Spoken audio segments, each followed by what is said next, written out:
Agradecemos mucho la presencia del ingeniero Pascual Prota Enríquez. Ese Enrique lo liga más al territorio nacional que el Prota. El Prota lo liga al oro. Porque el Prota... sí, pero este Enrique lo hace ya criollito por los cuatro costados, aunque de origen español. No, el Prota es italiano. Perdón, de origen italiano. Que ustedes se acuerdan de la joyería Prota ahí en el Conde. Sí, pero déjame decirte, mi abuelo, que llegó en el país en 1910, se hizo dominicano. O sea que la sentencia esa lo cubre. No, a él no lo cubre ni a sus hijos, ni a sus nietos. Claro, estuviera en la Junta ahora. Miren, señores, Pascual es el presidente de la Autoridad Nacional de Asuntos Marítimos, ANAMAR se llama. Es una entidad que ha venido elaborando desde hace unos cuantos años y en todo ese periodo ha estado Pascual al servicio del Estado, ya sea desde Cancillería y... Ahora pertenecemos a la presidencia. Ahora pertenecen a la presidencia. Y ha conformado un guantú con Pelegrín Castillo, que está orientado a restablecer los derechos del mar de la República Dominicana y que han avanzado más de lo que nosotros imaginamos, porque la verdad que ha producido ya resultados. Es bueno que sea él que nos diga un rápido reporte de eso, porque él está invitado a consecuencia de lo siguiente. El domingo se inició un trabajo en alta mar, en la cercanía de la costa, pero también en lo que llamamos aquí alta mar, que es 2 o 3 millas, para nosotros alta mar 2 o 3 millas fuera de la costa, para establecer la conformación del territorio nuestro ya marítimo. Y eso tiene una importancia también de especial significado para nosotros los dominicanos. De todo eso vamos a hablar hoy en la mañana. Buenos días de nuevo. Buenos días. Bienvenido. Yo creo que hay una desinformación terrible, al punto que nosotros tres, lo que hemos leído en la prensa es que están averiguando si iba a los terremotos, una cosa así, porque yo leí una nota, luego leí una nota de que puede ser límite marítimo, en fin, es que no sabemos realmente nada, a pesar de que hubo un acto en Palacio, hay un barco aquí en la costa dominicana, pero... Y que ese mismo barco había hecho trabajos anteriores. Sí, la verdad es que estamos totalmente desinformados por insuficiencia informativa. Es cierto.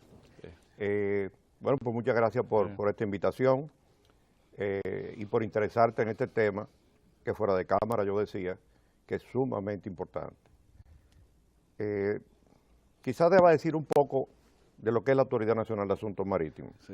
Se formó por la ley 6607 que declaró al país Estado archipelágico y el legislador entendió que debía crear una institución en capacidad para trabajar en la estrategia marítima nacional. En el país existen muchas instituciones ligadas al mar, pero están dispersas y no había un organismo que pudiese darle coherencia a las políticas marítimas. En ese sentido se creó la Autoridad Nacional de Asuntos Marítimos, ANAMAR, que está formada por el Ministerio de Medio Ambiente, la Armada, Industria y Comercio y Autoridad Portuaria. Y la preside el presidente de la Autoridad Nacional de Asuntos Marítimos. Desde que llegamos a la institución, como decía Pedro, nos tocó la suerte de formarla. La suerte y la mala suerte, porque la suerte es que si todo lo bueno que se está haciendo ahí, pues en cierta forma algo tenemos que ver. Y si sale mal, pues es la responsabilidad mía. En este sentido, comenzamos a trabajar en muchas áreas. Y obviamente una de las que entendíamos fundamental era el conocimiento de nuestros espacios marítimos. La República Dominicana tiene mucho más tierra sumergida que emergida. Nosotros tenemos 48,000 y tantos kilómetros cuadrados, pero tenemos 424,000 kilómetros cuadrados de territorio sumergido. La tendencia moderna ya de los estados es a ver el territorio nacional como un todo.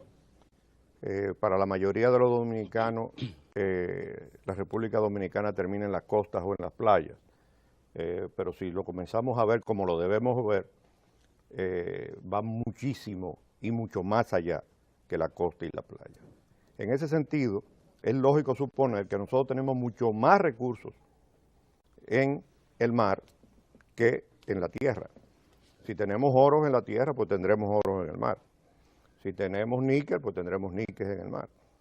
Y en ese sentido, y gracias a la cooperación del gobierno español, le hemos dado continuidad al proyecto Norcaribe, que como decía Pedro, hemos trabajado muy de cerca con la Comisión de Asuntos Marítimos de la Cámara de Diputados, que preside el diputado Pelegrín Castillo, y nosotros desde ANAMAR, y hemos podido conseguir en cierta manera, impulsar de que ese proyecto no se parara. Como ustedes saben, la crisis económica en España ha hecho que los programas de cooperación científica se disminuyeran. Ya en el 2009 estuvo aquí un buque de la Armada, el Hespérides, haciendo estudios en la costa sur. Y la costa sur nuestra está, desde el punto de vista de suelo y subsuelo, bastante bien estudiada. En esa expedición, y mientras se encontraba frente a Macorís, se vieron trazas de gas que salían de lo que se denomina la cuenca de San Pedro de Macorís, que se extiende desde Santo Domingo hasta más o menos la isla Saona. Es una cuenca submarina que está a 1.400 metros de profundidad y tiene... Que es la menos profunda de toda la costa sur. Es de la menos profunda y tiene un espesor de sedimentación orgánica de 3.5 kilómetros. Hacia abajo. El espesor hacia abajo. Hacia abajo. Ese buque, el Hespérides, no estaba en capacidad de analizar esas trazas, no tenía el equipo a bordo suficiente. Entonces, desde el 2009, tanto el diputado Pelegrín Castillo como nosotros desde ANAMAR habíamos estado insistiendo con el gobierno español que ampliara esos estudios, que terminara la costa norte desde el punto de vista batimétrico, pero que enviara un buque que tuviese la capacidad para tratar de ver si existen posibilidades hidrocarburíferas en esa zona.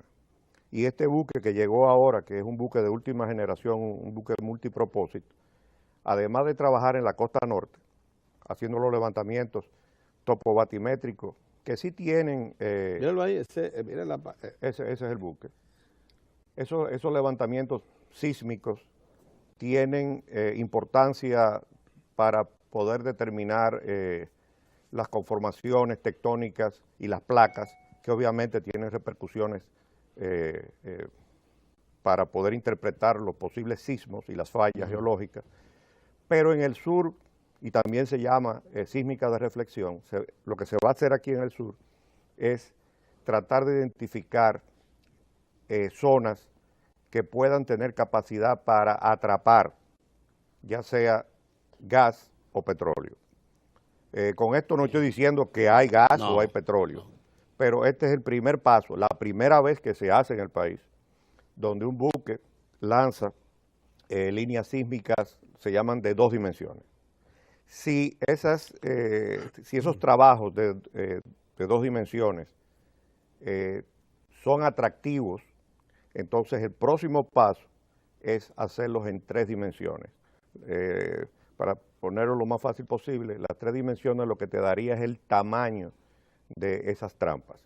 Con 2 dimensiones se ven estructuras posibles, ya con 3 dimensiones, si hay buenos indicios en estos estudios, ya se haría para analizar más a fondo las posibilidades reales. Una de las cosas que quedó clara de ese primer trabajo, permítanme puntualizar, fue que la bahía de Ocoa, que presentaba también interés porque en tierra precisamente se han hecho la mayor cantidad de perforaciones, sí, se ha encontrado petróleo fluyendo, está a profundidad que puede ser afrontada, porque es que nosotros tenemos profundidades enormes. Explícanos eso, en la costa sur, lo que sea, las profundidades son, como si fueran atlánticas. En la costa sur y en la costa norte. Nosotros tenemos muy poca plataforma submarina y a muy poca distancia, a 70 millas, ya tenemos profundidad de 4.000 metros. Y en el norte, 4 kilómetros por abajo. 4.000 kilómetros. Eso es cosa mayor, ¿sabes? Sí. Y en el norte, a mucho menos, a 30 kilómetros, tenemos profundidades de 4.000 y pico de metros. Por eso fue En tan el norte. atractivo el hallazgo de que San Pedro de Macorís está a 1400. 1400. Y en la Bahía de Ocoa, ¿qué? 500, 600 metros. Ay, ahí se puede Es perforar. una Orión. playa ahí, Vamos a casi meternos ahí. Lo que sucede también es que la tecnología ha ido cambiando muy rápidamente. Orión tiene un pedazo de tierra cercano que yo creo que puede ser. No la venda, no la venda. Que lleve una vena. Puede tener una vena de petróleo ahí. Orión, mira. Pero ya la tecnología, Pedro, 1000 metros de profundidad es agua somera. Hace 15 años, hablar de 200 metros de perforación en el mar era ya aguas profundas, 300 metros. Ya no, ya se están explorando en el Golfo de México a 3000, 3500 metros y en frente a la costa de Río de Janeiro, Sao Paulo, 4200, es que se encuentra el domo presalino. Ahora hablemos del barco. Antes de irme, yo tengo una pregunta muy tonta, pero muy útil. ¿Para qué nosotros estamos buscando fijar nuestras fronteras marítimas si no la usamos? Ni tenemos cultura, ni nos interesa, porque ¿cómo es posible que nosotros estando rodeados, menos por la parte oeste de agua, nosotros no podemos sacar ni un cangrejito del mar? Sí. Sí. Oye, Es duro eso, ¿verdad? Ni un cangrejito con una barcaza dominicana que diga, mira, estamos vendiéndole a los mercados, no los pescadores que se van ahí mar afuera con su barquito, no, el Estado, el gobierno, un cangrejito, por favor. ni un cangrejito, Pedro, de San Pedro de Macorís. Bueno, como tú dices, nosotros importamos tilapia alrededor de 40 millones de dólares. La traemos hasta del sudeste La traemos de China. de China. Comprando Fíjate, tilapia en China para En el China. consumo local. La mayoría del consumo de pescado que se presenta en los hoteles, los buffets de los hoteles, es tilapia. Y es muy buena porque ya la tilapia dejó de ser comida de pobre. Ya la tilapia se sirve en los grandes restaurantes. Sí, un amigo mío tiene un criadero de esos buenos. Una de las cosas, como tú dices, mira, la cultura marítima dominicana es muy poca. Una de las funciones nuestras es estimular eso. Ahora, cuando yo llegué a la Autoridad Nacional de Asuntos Marítimos, me di cuenta que había muy poca capacidad técnica. Nosotros tenemos 60.000 agrónomos, no sé cuántos. Biólogos marinos creo que tenemos 3. Y todos estudiando fuera. Aquí se da la biología, pero no la biología marina. Y lo primero que yo hice fue tocarle la puerta a la NOAA, que es el equivalente de la NASA, pero que tiene que ver con la atmósfera y el mar, la agencia norteamericana. Y por suerte me abrieron las puertas. Ellos me dijeron que no tenían recursos para dar, obviamente, pero que nosotros podíamos enviar técnicos dominicanos a participar en las exploraciones que ellos hacían. Y así lo hicimos, aun cuando NAMAR no tenía presupuesto. Nosotros enviamos a 2 jóvenes dominicanos y estuvieron en el Golfo de México cuando la NOAA hacía los estudios de cuando hubo el derrame de British Petroleum, y participaron. Hicimos 3 expediciones con la NOAA donde participó personal dominicano de la Armada y de la Autoridad Nacional de Asuntos Marítimos. En este buque, en el Hespérides participaron personal dominicano en el 2009, y en este están participando 3 miembros de ANAMAR. Hablemos de este, antes que se nos vaya el tiempo. Vamos arriba. El buque llegó este fin de semana y de inmediato el domingo se incorporó a los trabajos. El domingo salimos, y yo estuve en el buque, salimos a las 8 de la mañana y retornamos a las 10:30 de la noche. Lo que se hizo fue calibrar los equipos. ¿Desde qué punto llegaron? Nosotros salimos del puerto de Santo Domingo y llegamos a una profundidad de 3.500 metros para calibrar los equipos. Eso se hace porque cuando se usan los equipos ya en los estudios, si no están bien calibrados, la información no es la... ¿Cuál es el trabajo que va a hacer? ¿Qué recorrido va a hacer? El buque ya está en el mar, salió el lunes. Primero va a ir hacia la zona de Pedernales y va a lanzar unos equipos que se llaman OBS a 3.400 metros de profundidad. Esos equipos lo que hacen es medir sísmicas, y ahí sí se está trabajando para entender mejor la falla de Riquillo, que fue la que produjo el terremoto de Puerto Príncipe. Sí.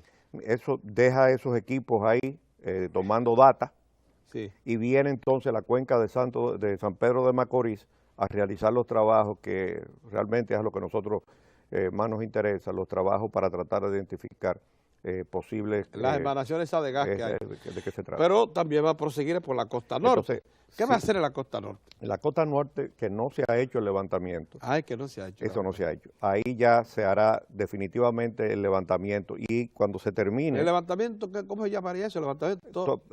Topo batimétrico. Topo batimétrico. Topo batimétrico. De toda la costa, hasta el final. Hasta toda la costa norte. Toda la costa norte. ¿En qué tiempo se haría ese trabajo? Son 31 días. 31 días. Para que tengan una idea, el costo de esos trabajos es alrededor de 2 millones de euros, sin darle valor a las horas hombres. A las horas hombres, porque a bordo hay... especializadas. Horas hombres y especializadas. Y luego los estudios de interpretación que ya se harían en la Universidad Complutense, que eso se va a hacer durante 3 meses. Bien, tenemos, como fuimos allá, vamos a ver un corte que hay con Pelegrín Castillo, que junto contigo ha estado al frente de todos estos trabajos. Vamos a ver el corte con Pelegrín. Este esfuerzo que se hizo en tierra se está trasladando al mar y específicamente en las aguas más cercanas a la isla de Santo Domingo. Vamos a poder identificar estructuras muy interesantes. Esta campaña, según se nos ha informado, va a ser un estudio centralizado en la cordillera de Beata, que es una cordillera desde el punto de vista geológico un poco estudiada. También va a realizar una campaña centrada en la plataforma de San Pedro de Macorís, para determinar la procedencia de emanaciones de gas en los fondos marinos a 1.300, 1.400 metros de profundidad.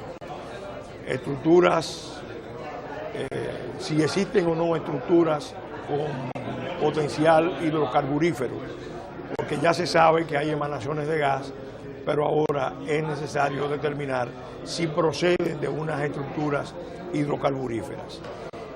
Y se va también a desplegar un esfuerzo que nunca se había realizado en la costa norte, donde hay inquietudes, interrogantes sobre el potencial de sismos de intensidad que históricamente han ocurrido en esa zona, y sin embargo, a pesar de lo que esto representa en términos de riesgo para el país, resulta que es una zona muy poco estudiada. Propiamente no hay información y esta va a ser la primera vez que a partir de este esfuerzo de cooperación se va a tener esa información de la parte norte.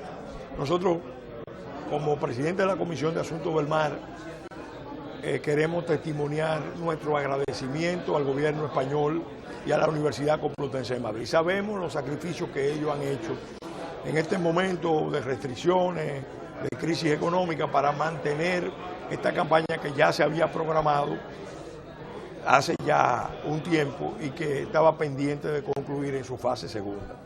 Por eso es importante que el pueblo dominicano conozca este aporte de España y de la Universidad Complutense, que además debe ser el punto de partida para un conocimiento sostenido, sistemático, usando la mejor...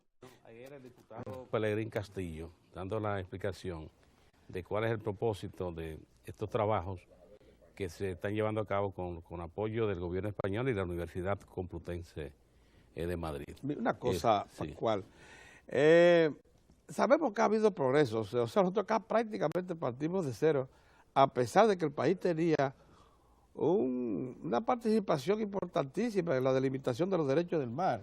Aquí se celebró la primera reunión continental del área latinoamericana en tiempo de Trujillo, en el 56, de derechos del mar, de Naciones Unidas, vinieron todos los cancilleres. Y después hubo una, que yo la cubrí como reportero, ahí en la Plaza de la Cultura, que avanzó. Bueno, relátanos rápidamente eso y dinos en qué punto nos encontramos y qué nos falta. Sí, fíjate, la Convención del Mar, que le llaman la Constitución del Mar, fue un esfuerzo gigantesco de las Naciones Unidas y se dio a la luz, se firmó en Kingston, Jamaica, 1982. Nosotros somos parte de ese convenio, lo firmamos y lo ratificamos. Ese convenio realmente vino a ordenar todo lo que es la parte legal internacional en todo lo que tiene que ver con los asuntos marítimos. En base a esa misma Convención del Mar, donde ya sale el concepto de línea de equidad y no línea media, le explico. Anterior a la convención, si habían dos estados uno frente al otro y entre ellos no mediaba más de 200 millas, que es lo que se puede pedir como zona económicamente exclusiva, lo que se hacía simplemente era que se dividía mitad y mitad. Entonces, en vez de 200 millas, se tenían 100 millas. Bajo el nuevo concepto de equidad, ya se tiene en cuenta el tamaño de los estados, la cantidad de kilómetros de costa que tiene cada quien, uno frente a otro. Y el que tiene mayor cantidad de costa puede exigir, no necesariamente, pero puede exigir y puede ir ante el Tribunal del Mar a pedir que no sea simplemente una línea media. Eso no sucede a nosotros, fundamentalmente en la parte norte. En el sur no tenemos ningún problema, nosotros en el sur lo tenemos totalmente. ¿Por qué? Porque hay tanto distancia entre nosotros y Venezuela y Colombia. Y eso es lo que reclamaría el espacio territorial marítimo. Exacto, y ya se hicieron los acuerdos muy correctos y muy beneficiosos para todos. Tenemos alcance hasta 200 millas. Nosotros tenemos alcance hasta 200 millas a partir de la línea de base. De la línea de base. Sí. Esto incluye el perímetro nacional, sí, es decir, las tres costas. Se tiene, hacia el sur tenemos lo que se llama el mar territorial, que son 12 millas. 12 millas. En esas 12 millas es como si tú estuvieras en la calle El Conde. Ahí la ley es... ¿Qué fue lo que se estableció en la conferencia del mar de 1971, 72. 12 millas. 12 millas. Sí, el norte. En todas partes. Hay 12 millas que los estados tienen derecho a exigir como lo que se llama mar territorial. Ahí no puede penetrar nadie. Ahí eso es plena soberanía. Luego viene una zona que le dicen la zona contigua, que son otras 12 millas. Ahí la soberanía es un poco, no es total. Ahí uno tiene que permitir el derecho a tránsito, lo puede regular, le puede decir a los barcos no pase por aquí, pásame por allí. Yo tengo una zona de interés turístico. Esta es una zona de interés turístico. Por ahí no me pase barco con petróleo, pero pásalo por otra parte. Y luego, desde la línea de base, vienen las 200 millas de zona económicamente exclusiva, que ahí el Estado tiene derechos sobre pesca, sobre exploración, suelo y subsuelo. Exploración para hidrocarburos. Si ahí aparece petróleo, es del Estado, eso es tuyo. En el norte... ¿Cuál es la situación en el norte? En el norte, por las islas Turcas y Caicos, Turcas y Caicos. Turcas y Caicos. Ellos exigen la misma 200 millas que nosotros. Como no tenemos esa distancia, pues hay una línea media. Y ellos son un protectorado ahí de la que agarran a los pescadores dominicanos. Ahí por eso es que cuando los pescadores dominicanos van al Banco del Pañuelo, ellos lo toman prisionero. Nosotros en la nueva ley, al declararnos estado archipiélagico, estamos reivindicando el Banco del Pañuelo. Obviamente, Inglaterra y los Estados Unidos hicieron una nota de protesta ante Naciones Unidas, y ahora el próximo paso, cuando la presidencia lo decida, es formalizar comisiones de negociación para llegar a acuerdos, obviamente, amigables, con el Reino Unido y poder definitivamente tener nuestras líneas hacia el norte totalmente definidas. Eso es muy importante porque, como dice la frase en inglés, las buenas verjas hacen buenos vecinos. Y si un país no tiene delimitados sus espacios marítimos, en el caso de la exploración petrolera, las petroleras no van, porque no se van a meter en un problema de tipo jurídico, sin garantía. A mí me consta que el gobierno del Reino Unido, porque se nos ha acercado a nosotros. Eso es Turcas y Caicos. Caicos. Pero también están las, de Estados Unidos son las Caimán. ¿Cuáles son las que No, sacan? nosotros no tenemos problema con ¿Pero cuáles son? Nuestra única... ¿Y por qué los Estados Unidos protestaron? Porque ellos fueron junto con los Estados Unidos, no el término Estado archipelágico, ellos lo protestan siempre. Ya. Okay, sí. Por razones de interés económicos. Claro, sí. y nosotros podríamos tener algún tipo de diferendo en el este por el asunto de Mona y Monita, pero que ahí no vale la pena ni siquiera discutir mucho porque las ganancias serían insignificantes. No así en el norte, en donde al Entonces, y la Mona no la compartimos Puerto Rico y nosotros. Puerto Rico. Bueno, y la Mona es de Puerto Rico, es norteamericana. Sí. Es norteamericana. Del Y Estado Libre Bonito hay Asociado. una que se llama, yo no sabía de Bonito. Sí, Era hay más una chiquita, bonita, esa una es Hay una más bonita. chiquita, una cosita esa es más que chiquita, que pero- casi no se ve en el mar. Sí, los viajes ilegales la conocen, don Pedro. Mire, interesante porque lo que nos acaba de decir, vamos a regresar ahora al barco.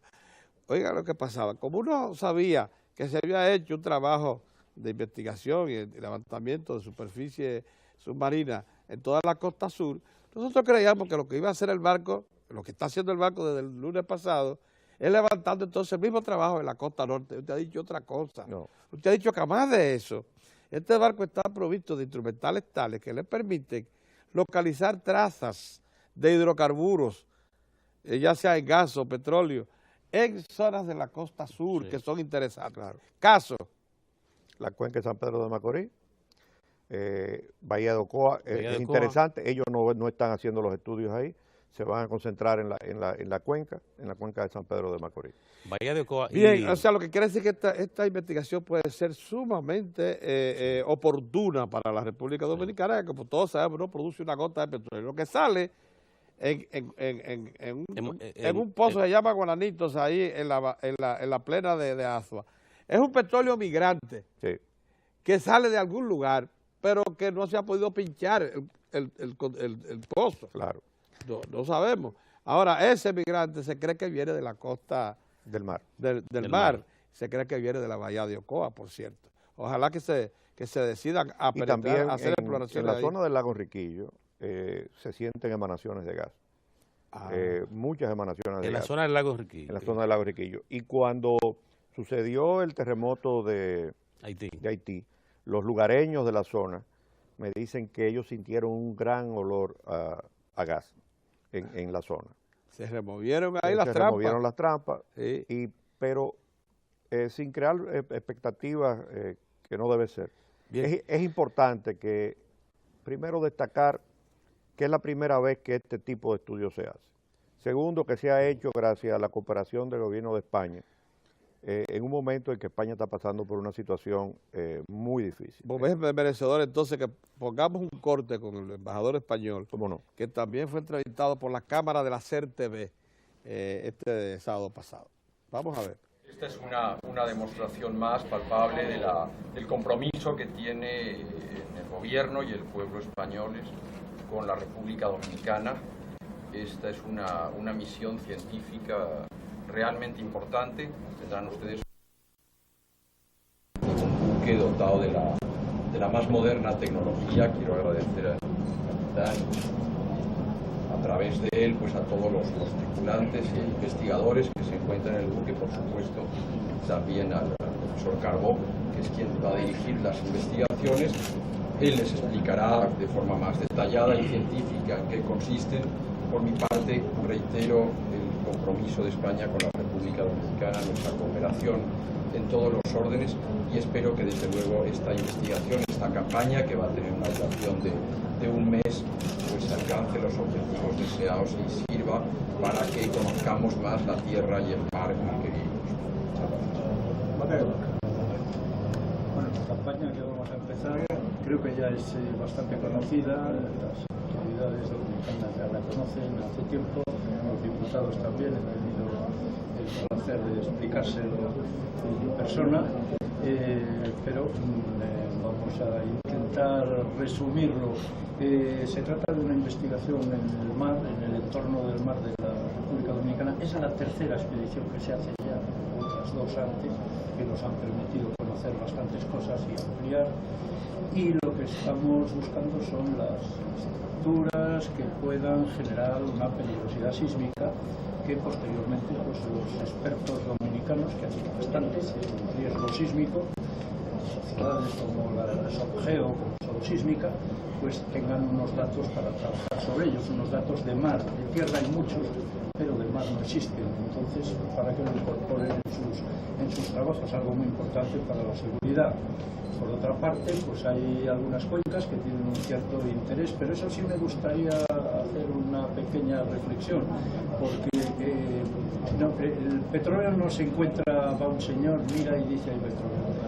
Entonces pues vamos a investigar varias cuencas en las que ya sabemos que hay árboles y vamos a ver ahora si esos árboles son de mango, pero luego habrá que hacer muchas más investigaciones posteriores, como se hacen siempre en petróleo. En petróleo no hay nadie que llegue y haga un agujero y saque el petróleo, salvo en las películas y eso, pero en la realidad es bastante más complicado. Por eso quería hacer esta precisión para que no pongan luego en sus primeras planas que he dicho que no hay petróleo. He dicho eso. Sí, ese señor que estaba hablando ahí es el doctor Andrés Carbó, que es el jefe científico de la expedición, es doctor en geología, profesor muy respetado de la Universidad Complutense, y él es el que ha dirigido las 3 campañas que hasta la fecha se han realizado en el país. Yo siempre digo que si alguien se merece la nacionalidad privilegiada es ese señor, porque ha aportado más ha aportado más que varios centros educativos juntos. Sí, sí, sí. Y inclusive este programa es tan amplio que también se hace con cooperación del gobierno francés, no en nuestro caso, sí, pero sí para la parte de Haití. Y le voy a hacer una historia. El año pasado, el Atalante, que es un buque similar al Sarmiento de Gamboa, que es este buque, hizo los estudios, pero en Haití. Sí. Porque Francia, por la relación que tiene, sí, con Haití, se dedicó a esa parte. Ambos proyectos cruzan información. Y en ese buque Atalante, nosotros montamos a bordo a un técnico dominicano que trabaja con nosotros, que es el ingeniero Yamil Rodríguez. Y estuvo en aguas haitianas trabajando durante 20 o 25 días. Cuando llegó a Puerto Príncipe, nosotros, por un desliz, más bien de él, porque él no había solicitado la visa. Ah, caray. Y era el 23 de diciembre. Y me llamó muy preocupado, porque él no quería pasarse la Navidad, y no lo dejaban bajar del barco. Yo traté de que le permitieran en tránsito llegar hasta la frontera, y no, tuvimos que ir a la carrera a través de Cancillería a conseguirle un permiso de tránsito para que pudiera salir. Y muy bien hecho por las autoridades, haitianas. No solamente el interés de estos trabajos es determinar si existen plataformas con posibilidad de contener hidrocarburos, también es de pesca y explotación extensiva, incluso mineralógica en otros planos de la costa. Ahora bien, una cosa que salió a relucir de los primeros trabajos es que tenemos profundidades extraordinarias. Inmediatamente usted sale de la orilla de la isla de la República Dominicana, una cosa sorprendente. Eso, nos explicaban los expertos, dificulta mucho el desarrollo de pesquería artesanal al estilo nuestro. Y quizás eso tenga mucho que ver con el poco desarrollo de la pesquería dominicana. Ahora bien, eso condiciona a otro tipo de pesquería. ¿A qué tipo de pesquería? Sí, fíjate, mira, tenemos que estar claros, el Caribe no es un mar rico en pesca. Es rico en biodiversidad. Pocos mares tienen tantas especies diferentes. Por eso agotó tan rápido Haití toda su riqueza pesquera. Sí, y nosotros mismos hemos agotado mucho nuestra... ¿Ah, sí? Sí. Hemos usado muy malas prácticas para la pesca. Oiga. Pero nosotros debemos sí movernos hacia la maricultura y hacia la piscicultura. Yo no sé si ustedes saben, en el mundo entero, más del 60% de los mariscos que se consumen ya son criados en granja. En granja de mar. En granja de mar. Nosotros tenemos, por ejemplo, muchas oportunidades en la crianza de tilapia en tierra. La tilapia le dicen el pollo del mar. Y nosotros estamos importando 40 millones de dólares en tilapia de China. Nosotros en Anamar hicimos en conjunto con técnicos israelitas. También traen camarones del sudeste asiático. También, sí, cómo no. Camarones, sí. Eso es una barbaridad, hombre. Pero nosotros hicimos un estudio, Pedro, con técnicos israelitas que se lo entregamos a la presidencia hace ya más de 6 o 7 meses, en donde veíamos la gran oportunidad que hay para la crianza de tilapia ya a nivel industrial, porque nosotros aquí engordamos tilapia, pero no tenemos una granja, lo que se llama industrializada, es decir, producir desde el huevo hasta el filete. Aquí se traen se tiran en los embalses de las los presas. alevines, Sí. o los huevos, pero no se producen los huevos. Tenemos buenos embalses para crianza también. No, y tenemos las condiciones ideales, porque la tilapia lo que necesita es calor. Y aquí está el calor ahí. Y aquí hay calor. Sobre todo en la zona Montecristi, Pedernales, que son zonas deprimidas. El presidente se interesó mucho por el proyecto, pensando Barahona, Pedernales, el mismo Montecristi. Pero dicen que hay también cierta riqueza pesquera por la profundidad, pero para eso habría que entonces transformar los artes de pesca. Ya todos los estados pesqueros del mundo no pescan en aguas internacionales y tienen una flota. Nosotros podríamos desarrollar una flota y pescar sobre todo en el Atlántico Norte. Porque como estado del lado norte de la isla. A nosotros porque ahí hay bancos ya identificados. No, hay muchos bancos identificados. Sí. Y nos toca como estado una proporcionalidad de la pesca. Antes que se nos agote el tiempo, prácticamente se nos agotó, pero hay un recurso también que se puede extraer de todo esto, me dicen lo que saben, y es que los derechos de cruce de marítimo deberán ser mejor establecidos y mejor administrados, incluso para favorecer nuestra industria turística. ¿Es bien? Sí, claro. Nosotros tenemos, es un campo que está todo por hacer. Está todo por hacer. Nosotros, por ejemplo, tenemos nuestra industria turística situada fundamentalmente en la costa este. Así es. Frente al canal de la Mona. Así es. Y ese es un paso de buques petroleros. Dios nos libre de que exista algún problema. Un accidente. Porque nosotros no estamos preparados para contener una catástrofe. Esa es de las cosas que tenemos que tener en mente. Nuestra Armada debe prepararse para tener, así como existen unidades de defensa civil en tierra, nuestra Armada debe ir dando un giro a ese tipo de servicio. Pero si ampliamos nuestros derechos de mar, pudiéramos también regular esos pasos. Claro, y nosotros tenemos derecho a decirle no me pase por aquí, pásame por allí. Sí. Pero en sentido general, nosotros, yo siempre digo que el siglo XXI va a ser, no para nosotros, sino para la humanidad, el siglo del mar. El siglo XX fue el siglo del espacio, pero el siglo XXI es el siglo del mar. ¿Por qué? Porque el 70% del planeta está sumergido. Y no lo conocemos. Y no lo conocemos, solamente se conoce el 5%. El 5%. No lo conocemos porque explorar en el mar es mucho más difícil que explorar en el espacio. Ahí está. Óigame, ¿cuánto agradecemos a Pascual Prota Enríquez?